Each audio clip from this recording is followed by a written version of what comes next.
Chapter 6. Making an Offer. By this point, you should have found a real estate agent, contacted a few lenders, and seen a few homes.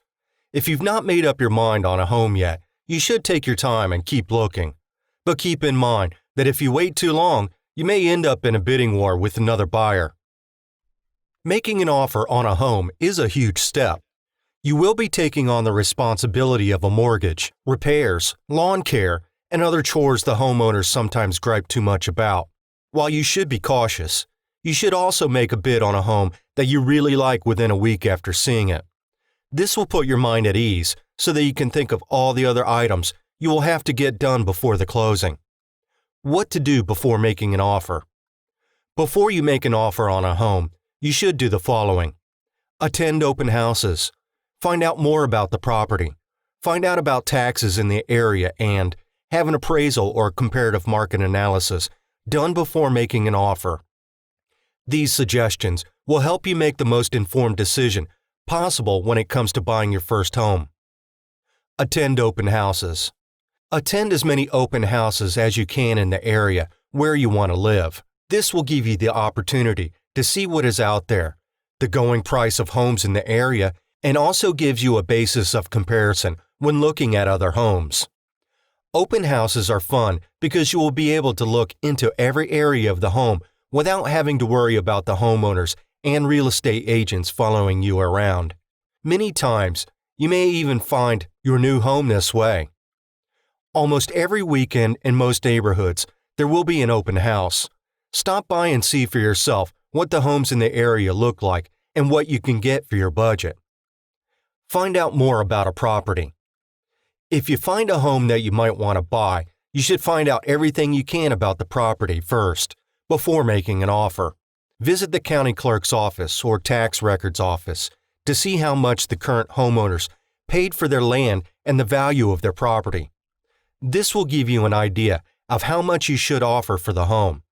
If the home is in an area that has seen better days, then you can make an offer that is less because when you sell the property someday, you may have to lower your price as well. Find out more about taxes in the area. As a homeowner, you'll be paying yearly property taxes, local taxes, school taxes, community dues, and other taxes that could drive your household spending through the roof. Before you commit to living in a certain area, make sure you understand everything you will be paying each year. Your real estate agent should have the neighborhood information that will help you decide where you want to move.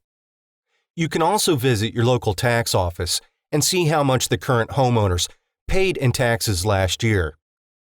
Have an appraisal or comparative market analysis done before making an offer. Most first-time home buyers do not have an appraisal done until their lenders ask them for one, but you are well within your rights to do a home appraisal before making an offer. If an appraisal is not in your budget before making an offer, have your real estate agent do a comparative market analysis. You will not have to share the findings with anyone. How to write a purchase offer. This is the most important step when making an offer to buy your first home. The purchase offer should outline everything you expect from the homeowner and what they can expect from you. You should include the following in your offer: price being offered, amount of earnest money, amount of money you will be putting down on the home, mortgage terms, contingencies such as appliances that will stay, repairs that will need to be made, removal of items in the yard, etc. When closing will take place. Specify who will pay which fees and any reports that will be needed. Your agent should be as specific as possible when writing up a purchasing offer. Each state has its own laws concerning contingency, amount of time a buyer has to respond to the offer, and fees that are to be paid. Be aware of these laws before sending your offer, or you may end up with a counteroffer or a rejection. Making an offer. After completing your research, you will be ready to make an offer on your first home. You will have to visit your real estate agent to sign a formal agreement that will outline your offer and for how long you will be making this offer. Most sellers will respond to your offer within 3 days to a week. In this time, the offer may be accepted, rejected, or a counteroffer will be made. You will have to decide what you will want to do next. If the offer is accepted, then you will have to contact your lender, a home inspector, and make arrangements for your move. Most homes will go to closing within a month after an offer has been accepted. This may seem like a long time, but it is not. You will have plenty to do in the meantime. Low or high offers. Hopefully, by researching the neighborhood, the property, and the value of the home, you will be able to come as close to the seller's price as possible. Sometimes, though, this is not possible. There may be circumstances that may prohibit you from making an offer that is close to the selling price. Making the right offer. The closer you come to the asking price, the better off you will be. Once the home inspection is complete, the homeowners may have to come down in price anyway because of the repairs they will have to make. Making the right decisions when buying a home are not always made quickly. You should play by the rules and just see what happens. If you get into a bidding war and cannot bid any higher, then it is best to let the home go and find another. You should not be a slave to your first home by buying one that is over your budget. There are many homes available if you keep looking. How to handle a counteroffer and offer rejection. Sometimes, if you give homeowners an offer that is lower than their asking price, they may offer a counteroffer. This is usually an offer that is more than your offer, but a little less than the asking price. Counteroffer. Depending on where you live, the laws pertaining to counteroffers will vary. Typically, the number of counteroffers is limitless, but no counteroffer can be the same. While counteroffers are usually concerning money, these offers may also contain the following: ownership of appliances, repairs, time frames for closing, and time frames for counteroffers.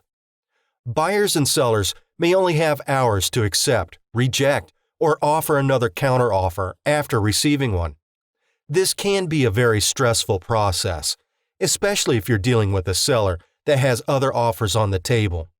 While most homeowners will reject an offer if it is too low or they have received another, some will try to get the most they can from the sale, which can include the smallest items in the home. If you are determined to buy a home but still want a lower price, after the buyer has reacted with a counter offer, you can try to find a price that will suit everyone's needs. If you're making a counter offer that does not make that much of a difference, you should weigh the odds that another offer has been made. The homeowner will reject your offer, and that time is ticking for everyone. Try your best to accept the counter offer before making one of your own. Is it really worth losing your dream home over $1,000 or $2,000? Dealing with rejection.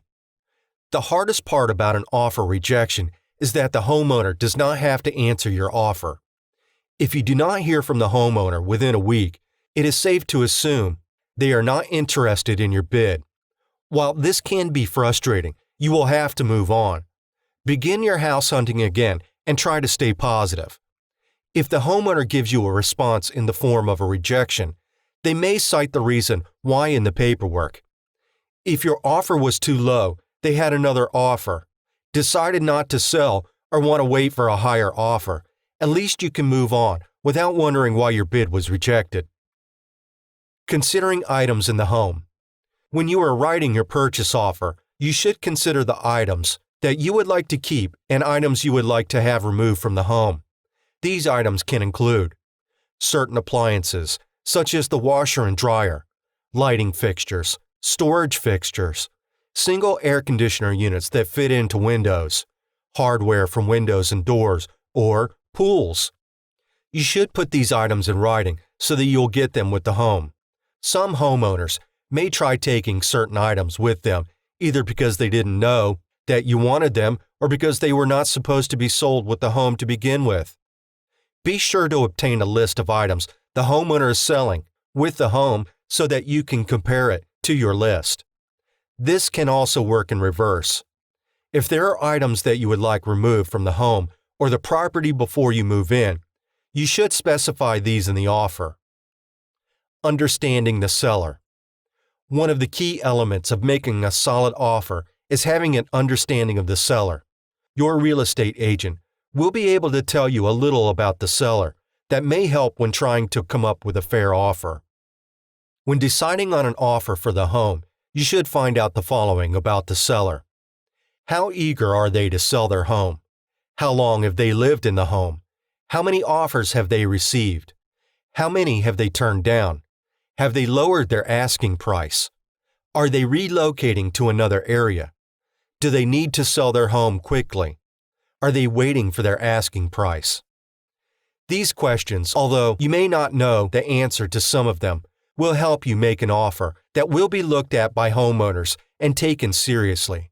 Sometimes, when a homeowner needs to leave the area in a certain amount of time, they will lower their asking price. This could be an advantage for you, but if the homeowners have already lowered the price, they may not want to lower it any further. Make a reasonable offer and see what happens.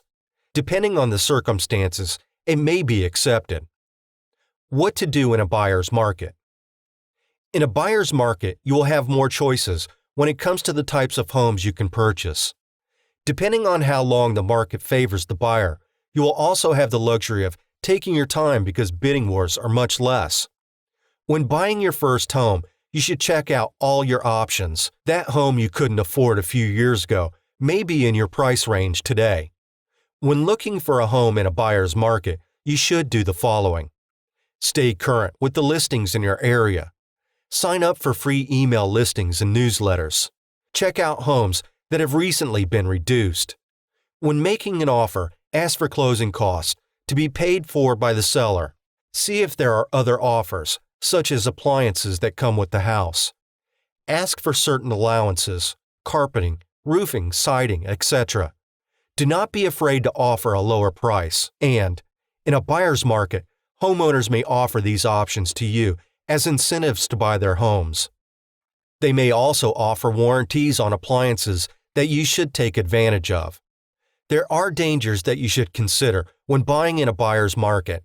However, if you're not planning on living in the home for more than 3 years, you may want to wait until the market changes or plan to live in the home longer. Many times, market trends can last for a few years. If you need to move after a year or so, you may have difficulty finding a buyer, and you may have to sell the home for less than what you paid for it. While most homeowners stay in their homes for at least 2 years in order to save money in taxes, marketing trends have been known to last longer. You should be prepared for this when buying your first home. Make sure a thorough home inspection has been completed before buying the home. If you decide you cannot live there after you've bought the property, you may have difficulty selling it, and you'll have to spend more money making repairs. Even though you cannot predict how the market will change, you should consider a home that you can afford, that you will want to live in for a long time, and one that can be improved upon while you own it. What to do in a seller's market? In a seller's market, you will have to play the game slightly different than you would in a buyer's market. In this type of market, there are many buyers who will want to buy homes that are attractive and priced within their budget. Homeowners will have their pick of offers to choose from, so your offer will have to stand out in more than just price. When looking for a home in a seller's market, you should make an offer that is close to the asking price or slightly over. Send a pre-qualification letter from your lender with the offer. Choose a closing date that is sooner rather than later. Do not ask for too many contingencies. Send a personal letter. Promise more of a down payment and use a real estate agent that gets things done quickly. In a seller's market, you may also want to think about the dangers of buying a home. If you make an offer that is too high and you find out later on that the mortgage payments will be a struggle, you may have to sell. Depending on changes in the market, this may be more difficult than when you were looking for a home. Buying your first home during this time may also be difficult because you will not be able to put much down. You may only qualify for a certain amount of money, which may not be enough to compete during a bidding war, and you may be outbid by those who have more experience than you do. When you decide to buy a home, you should be looking at your finance situation, the market, and the asking price for the homes you are interested in making an offer on. If you can wait a few months to see where the market is headed, then maybe This is the best way to save more money and find a home that is affordable. This is a waiting game that no one wants to play, but may be necessary, especially if this is your first home purchase. Sellers markets and buyers markets have their advantages and disadvantages, but in the end, the offer that you make will determine whether your offer will be accepted. Real estate is an imperishable asset, ever increasing in value. Russell Sage.